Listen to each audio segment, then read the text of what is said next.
예, 안녕하세요. 어린이집 사건을 전문적으로 처리하는 조기현 변호사입니다.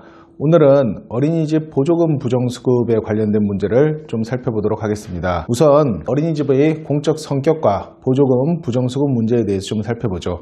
어린이집은 국공립 어린이집이 아니라 하더라도 이른바 공적 영역에 포섭되어 있는 기관으로 보고 있습니다.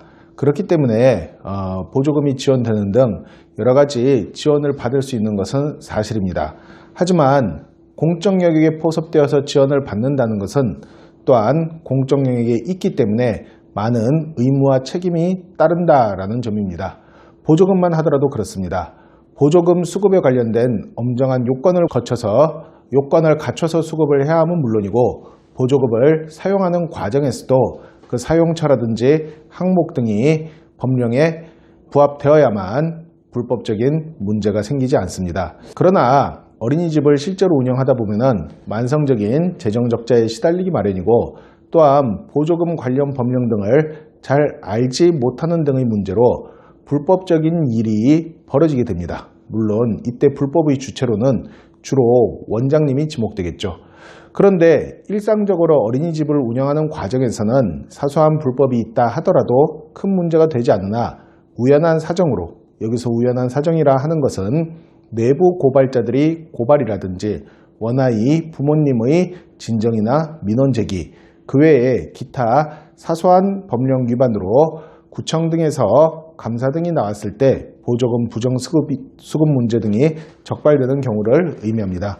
우연한 사정으로 보조금 부정수급 문제가 불거지게 되면은 이에 따라서 형사 절차와 행정 절차가 진행되게 되는 등 원장님과 어린이집을 운영하는 대표자님 입장에서는 막대한 불이익을 받을 가능성이 생깁니다. 보조금 부정수급이 적발되는 경우에 어떤 식으로 절차가 진행되고 어떤 형태의 불이익이 내려지게 되는 걸까요?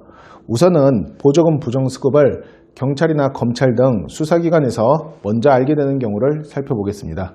보조금 부정수급은 통상적으로 형사적인 범죄를 구성함과 동시에 행정적으로도 처분 사유가 되기 때문에 경찰이나 검찰이 이를 인지하게 되면 형사 절차가 진행되게 됩니다.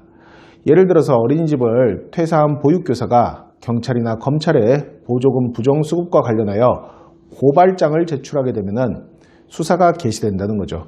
수사가 개시되면 통상적으로 경찰서에서는 어린이집 원장님 등에게 연락을 해서 보조금 부정수급건으로 조사할 것이 있으니 몇 월 며칠 몇 시까지 무슨 경찰서로 나오라라고 통보를 하게 됩니다. 이에 따라서 원장님은 피의자 신분으로 조사받게 되고, 원장님을 비롯한 다른 보육교사 선생님이라든지 기타 경우에 따라서는 원아이 부모님 등은 참고인 신분으로 조사를 받게 됩니다. 보조금 부정수급 사건은 그 성격상 경찰 조사가 이루어진 뒤 대부분 기소의견으로 검찰에 송치되게 됩니다.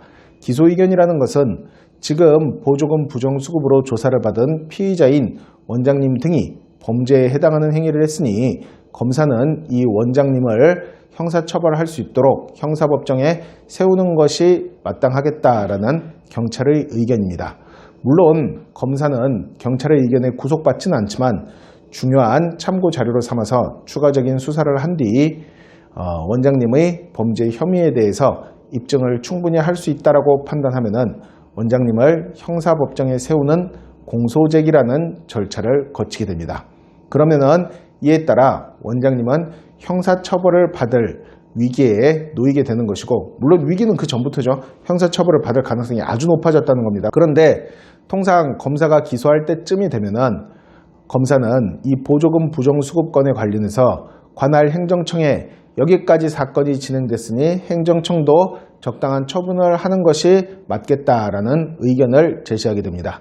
그럼 이에 따라서 행정청, 즉 어린이집을 관할하는 시청이나 구청에서는 어린이집에 행정처분이 내려지게 되는 거죠.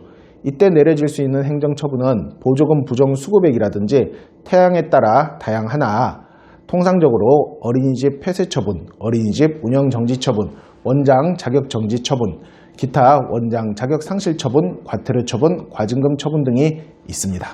만약에 이 보조금 부정수급에 관련해서 경찰이나 검찰 수사가 먼저 시작된 것이 아니라 시청이나 구청 등 행정청이 이를 먼저 알게 된 경우에는 어떤 식으로 절차가 진행될까요? 시청이나 구청 등 행정청에서 자체적인 조사를 통해서 먼저 처분을 내릴 수도 있습니다. 처분을 내리게 될 때는 통상적으로 처분 전 청문이라는 절차를 거치게 되고 그 뒤에 처분을 내리게 되는데, 역시 행정청에서 이를 먼저 알게 된다 하더라도 사건이 어느 정도 진행되면은 경찰이나 검찰 등 수사기관에 사건의 진행 상황을 알리게 됩니다. 그리고 그 의미는 역시 행정청에서 처분하는 것과는 별도로 형사처벌을 할 필요가 있으니 처벌을 하라는 뜻입니다.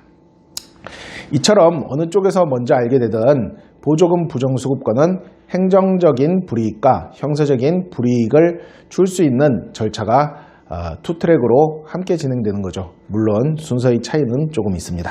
그렇다면 보조금 부정수급 문제에 대해서 어떻게 대응을 해야 되는 것일까요? 일단 투트랙으로 진행되는 게 통상적인 보조금 부정수급 사건인 만큼 원장님 등은 상황에 따라서 하나의 절차가 다 종결되면은 그때 가서 대응을 해야겠다라고 생각을 하는 경우가 있습니다. 그러나 이것은 올바른 생각은 아닙니다. 법적으로는 두 가지 절차가 분리되어 있지만 하나의 절차에서 확정된 사실관계 등은 다른 절차에서 강력한 증명력을 갖는 증거로 활용되기 때문에 양자를 모두 동시에 대응해야 될 필요가 있습니다. 변호사 선임과 관련지어서 말씀을 드리자면 형사 절차에 대응하는 변호사와 행정 절차에 대응하는 변호사가 분리되어 있는 것은 좋지 않다라는 의미입니다. 물론 형사 절차 변호사 따로, 행정 절차 변호사 따로 선임하게 되면 비용도 훨씬 많이 들게 됩니다. 그리고 비용도 비용이지만 원장님이나 어린이집 대표자님의 가장 큰 목표는 어린이집을 계속 운영하는 것이기 때문에 양자에서 모두 일관된 방어 전략을 세워서 양측을 모두 함께 방어할 수 있는 전략이 필요하다는 겁니다. 보조금 부정수급액을 낮춘다든지 경우에 따라서는 어린이집 폐쇄 처분이나 운영정지 처분 등을 과징금 처분 등으로 변경한다든지 이런 일을 할 수 있는 어린이집에 관한 전문적인 능력과 식견, 경험을 갖춘 변호사의 조력이 필요하다는 거죠. 보조금 부정수급 문제는 형사 문제, 행정 문제, 그리고 특별한 법령 문제 등이 얽혀 있어서 굉장히 까다로운 문제입니다. 만약에 지금 이 영상을 보고 계신 어린이집 원장님이나 대표자님께서 보조금 부정수급 문제로 괴로움을 겪고 계시다면 지금 어린이집 사건을 전문적으로 다룰 수 있는 변호사 조기현에게 연락을 주십시오. 제가 어린이집을 위한 변호사가 되겠습니다. 조기현 변호사였습니다.